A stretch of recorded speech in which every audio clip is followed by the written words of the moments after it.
Yeah, we on Boss Talk TV. Shout out to E. He the reason you see me. When I see the things that he does, and he did the herb smoking on, I'm like. How did you feel about that when you saw it? Of course, nobody likes all this goofy shit, but it's goofy shit. You know what I'm saying? So I'm not. Preem said it best. I spoke to Preem the other day. Preem has always got the right words and shit and the right things to say. Cause I was hot. You know what I'm saying? I was hot. I was ready to go nuclear and shit. But I say, so I spoke to Preem anyway. And Preem said, he said, Rule, he said, here's what you gotta understand about who we are and what we are. He said, we are masters of self-defense. And I said, I love that.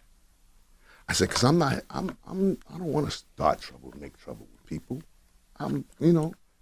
But if we gotta get into it, make it, I'll fucking end it. I'll put it to where it go. I'll take it to the next. But in a way, you do have to understand why Fit feels the way he feels, though, right? When you think about everything that y'all been through. I really don't. Really? Yeah, I don't. The fighting, the shooting, the stabbing. What shooting? We ain't got nothing to do with that. Oh, well, never mind. Wow, man. Gotta make sure you subscribe to the channel, man. Guys, Boss Talk 101 reviews, man. People been asking me for it. Well, here it is.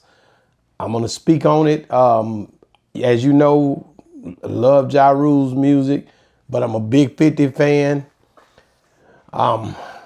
Breakfast Club, they did what they did, but 50 Cent responds to this situation that happened up there. And I think you got to understand why he responded the way he did. 50 been shot behind this whole beef. It's not been an easy win for him, but for him to go through what he's been through and to still be standing and to be more successful than the people that tried to take him out as alleged. Man, what do you think about 50 Cent? For me, like I say, I look at him and he a real stepper. He a resilient type of guy that bounces back from situations, creates situations where others have been able to capitalize.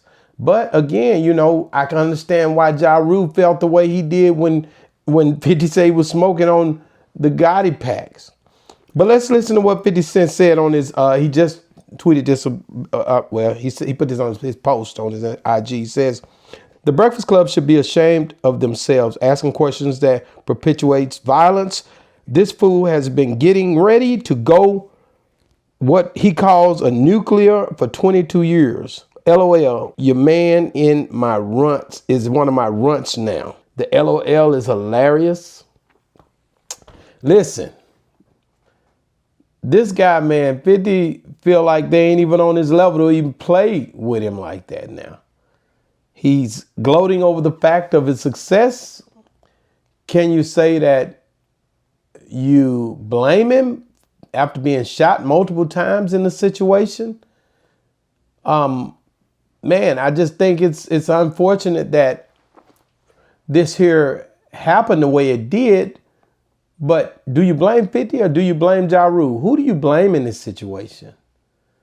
Let's stop and think for a minute. Now, as y'all know, I do Boss Talk 101. That's our platform over here.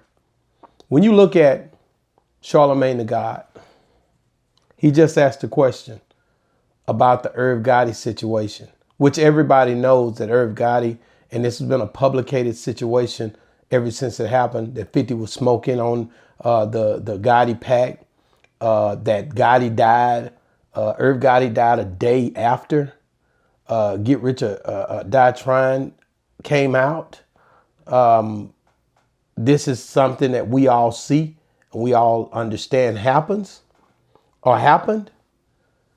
Now, Charlemagne, as a journalist, should he have asked that question?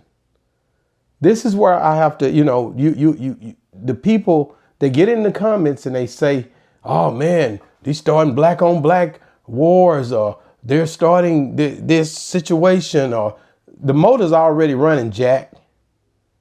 Even if it was just based upon hip hop, this here is a beef that everybody know happened. What do you think? I think for me, Charlemagne has to ask this question If he don't, he's going to get backlash from the people for not asking it. If he do, he's going to get a backlash from, hey, man, you starting up issues. That's the problem we face when it comes down to journalists deep diving into situations where there's issues at, and you're not afraid to ask those questions, those hard questions. And that's what Charlamagne just did. And when he did it, a lot of people now say, oh, Breakfast Club, they like to keep up mess. Come on, guys. Is he keeping up mess, or is the motor already running? Should he have, get in the comments and let me know how y'all feel. Should Charlamagne have asked him the question about Irv Gotti and the beef? Should he have asked Ja Rule the questions about 50 and the situation? What do y'all think? Get in my comments and let me know, because y'all always got a lot to say about boss talk, startup trouble. Man, these podcasters, they doing this, man, and y'all watching it. But at the end of the day, if we're not talking about it, then at the end of the day, y'all, oh, he didn't ask the hard questions. I remember I got interviews with a few people, Yellow Beezy being one of them, and enjoyed the interview, but I didn't ask a lot of deep dive questions because I already knew the situation was going to be a situation far as when you think about the way the people going to look at him according to the Mo 3 thing. And this was before the murder for hire thing came out. But, and I still haven't released the entire interview. But the thing you got to understand, what do y'all want when it comes down to this journalism? Do y'all want to watch a good show? Or do you want us not to ask these questions? They're going to go over to other people and talk about it anyway. But I think, for me, Charlamagne did a great job. And I think you do ask those questions sometimes. It's really the temperature in the room as well, too, what you want to ask. And there are some things that I could release that I never did release for people that I felt like I just didn't want it to even go out. But that's when you got a lot of interviews under your belt. But Ja Rule, I think kudos to Charlamagne for asking the question. For me, just my personal opinion, I feel like he did what he's supposed to do. As a journalist, you know already this stuff is going on. It's being talked about on the shows everywhere. And he's on the stage to do what he does, and that's ask the question that the people want him to ask, the people who follow and look for the show to ask those hard, difficult questions. Now, do he want to see something happen with 50 Cent? Do he want to see something happen with Ja Rule? They grown men. They're going to do what they want to do anyway. If you can bring a positive note and try to be a bridge and say something positive to them, I didn't hear that part as much. But at the end of the day, you do what you can to try to help. If you're me, you're just trying to figure out a way to say something that can keep them going and they don't crash out. But the thing is, man, when you look at what's being said here, this guy says he knew he really was upset about that, which he should be, because Irv Gotti is his partner. Irv Gotti was his best friend. Irv Gotti held him down when he was locked up in prison. You got to understand, Irv Gotti loved Ja Rule, and he never did nothing but stay loyal to Ja Rule the whole time.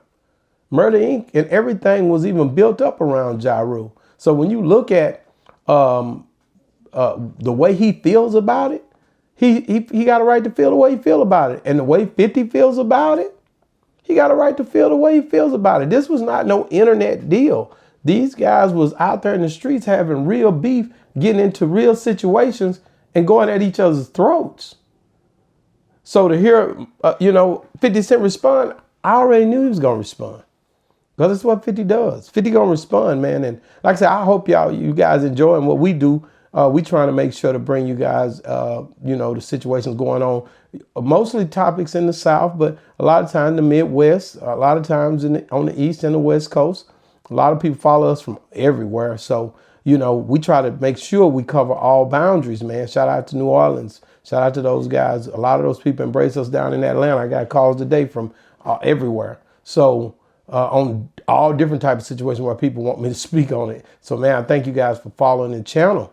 Thank you guys for liking the reviews, man. A lot of people getting a lot of great feedback from a lot of great individuals that want to hear, the opinion of what I think about these certain things. But as far as Charlamagne did a hell of a job asking the questions that, that he needed to ask. And he's always been that way. And that's what makes him who he is.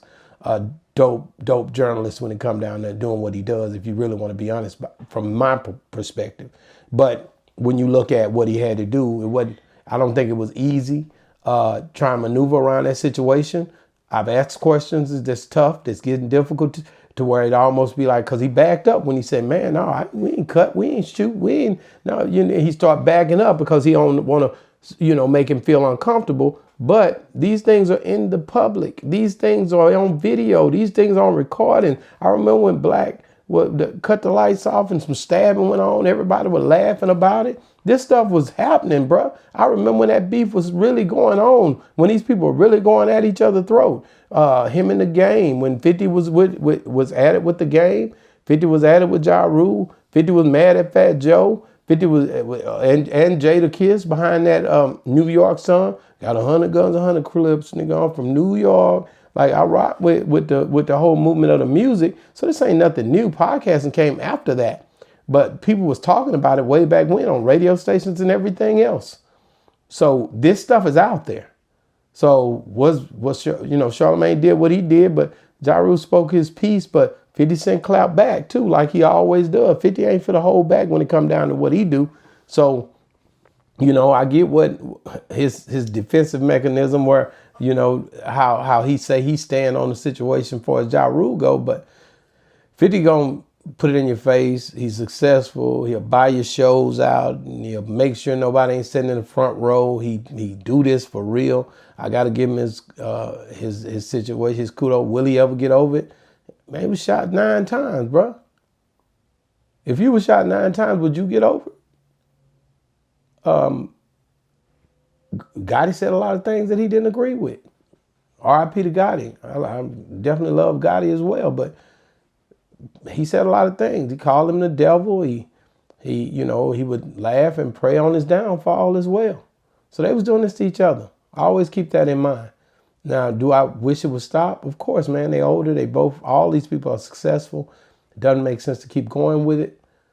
But for 50, and for Ja Rule, I don't think they're going to stop.